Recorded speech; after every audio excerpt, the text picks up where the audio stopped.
So I am starting off my morning with some coffee, and then I'm gonna do some prep. We are dead slow because of the holidays, so we're on skeleton crew today. So it's essentially just me.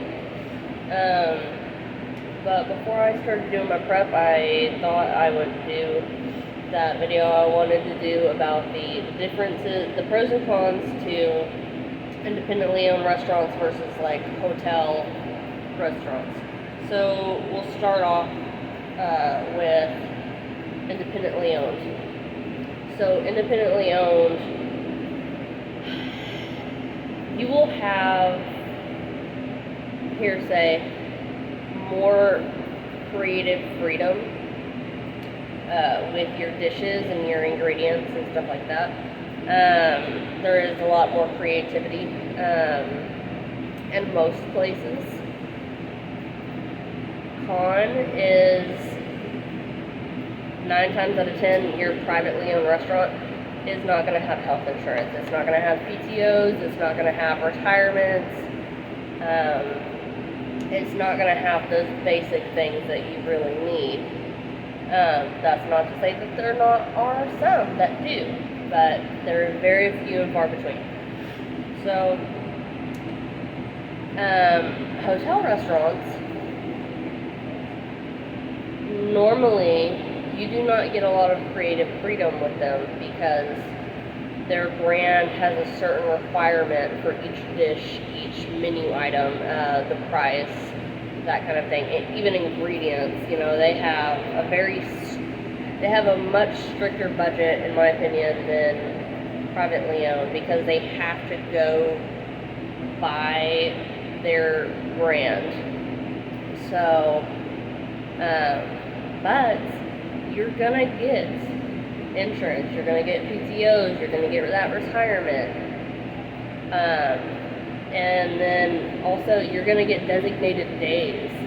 You're not gonna normally work 15-hour days or every single day, or like your schedule's a mess. Normally it's gonna be a designated schedule, your off days, and then if you want to make more money, they'll ask you if you want to come in and cover the shift.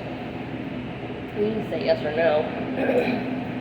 But with independently owned restaurants, you're going to work, like 15 plus hours. 12 plus hours is a normal shift. And you're not going to have designated days. They're going to be very alternating depending on what's going on. So, independently owned restaurants are going to have a lot more chaotic schedule. I am in a super wonderful position at my location. I get the insurance, the PTOs, all of that good stuff. My schedule is very structured. I do not work 12 plus hours a week. No, yesterday. Yeah, yesterday. I'll take a look. Yeah. But I have a lot more freedom in my location versus a lot of hotel or those kind of restaurants. I do have to stick to the brand standards. And, but like, for instance, when it says, Eggs Benedict hollandaise sauce, it just says hollandaise sauce. It doesn't say I can't make it these kinds of ways, that kind of thing. So.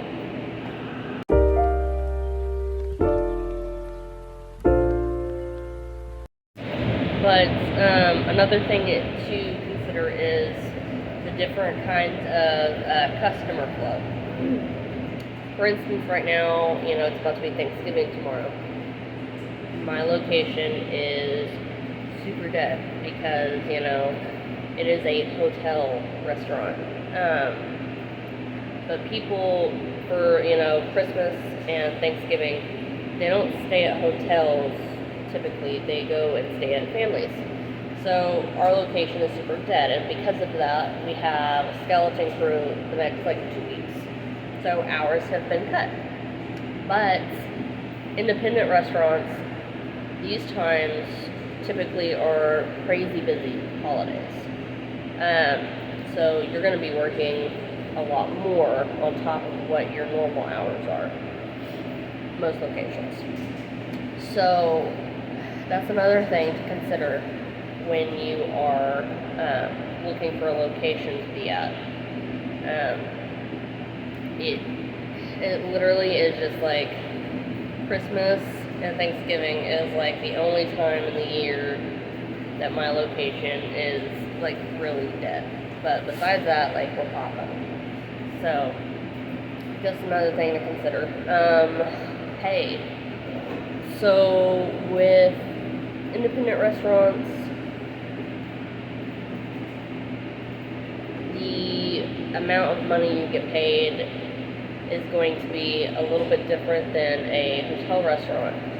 As in, like, my location has a 30, 60, 90 when you first start. So between that 30, 60, 90, those are each times where you are eligible for a pay increase.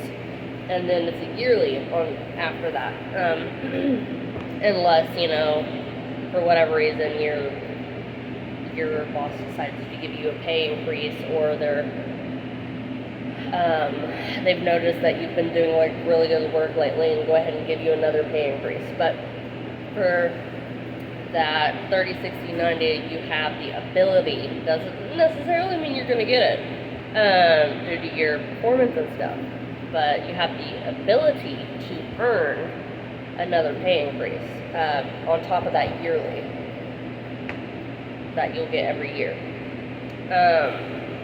That's another thing to consider. You're not necessarily guaranteed very many raises working in independent restaurants. But again, that's going to depend on the restaurant, because you could get into that really awesome restaurant that is a really great manager and they like to give incentive for their employees. That's not the case at all of them. So, and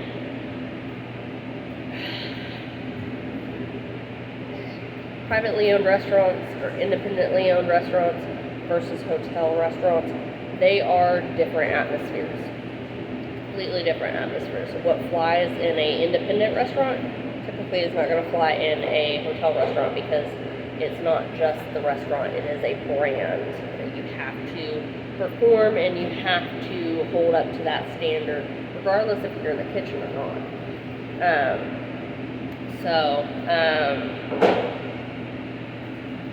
You know, certain like conversations and topics are not really allowed back here. You know what I mean? So you have to be a little bit more careful on like who you're cutting up with and like what you're cutting up about with. So just another thing to be in mind, because they are two different atmospheres. So yeah, that's about it. I'm going to get back to prep, and then I totally lied about the videos that I thought I had saved. I did not have them saved, so I'm going to upload a bunch of stuff to my Instagram and like make a little kind of video about those, because I have some of my progress saved on my Instagram, but not all of it. Very disappointed about that. So, but have a great day. Happy Thanksgiving.